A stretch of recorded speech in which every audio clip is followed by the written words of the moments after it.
So ended the first day of combat for the first British soldiers to fight a European enemy since the Crimea, and the first to fight on European soil since Waterloo. It was a bitter disappointment, both for the First Corps, which had marched forward through the heat and dust, and now had to turn and march back almost without having fired a shot.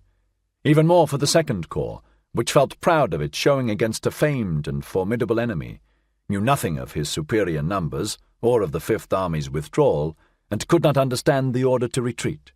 It was a severe disappointment to Henry Wilson, who laid it all at the door of Kitchener and the Cabinet for having sent only 4 divisions instead of 6. Had all 6 been present, he said, with that marvellous incapacity to admit error that was to make him ultimately a field marshal, this retreat would have been an advance, and defeat would have been a victory. Wilson's confidence and cheer began to wane, and Sir John French, mercurial at best, plunged into despondency.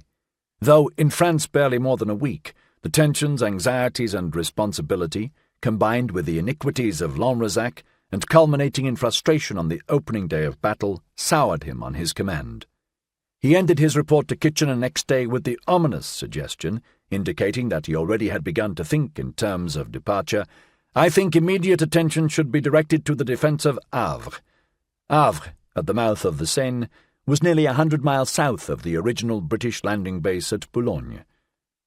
That was the Battle of Mons. As the opening British engagement of what was to become the Great War, it became endowed in retrospect with every quality of greatness and was given a place in the British pantheon equal to the battles of Hastings and Agincourt.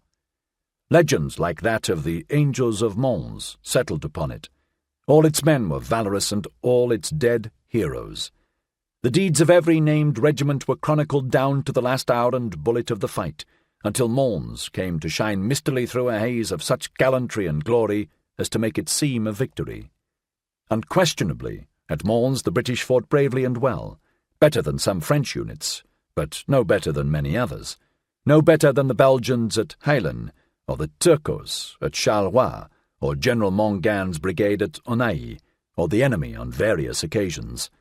The battle, before the retreat began, lasted 9 hours, engaged 2 divisions, or 35,000 British soldiers, cost a total of 1,600 British casualties, and held up the advance of von Kluck's army by 1 day. During the Battle of the Frontiers, of which it was a part, 70 French divisions, or about 1,250,000 men, were in combat at different times and places over a period of 4 days.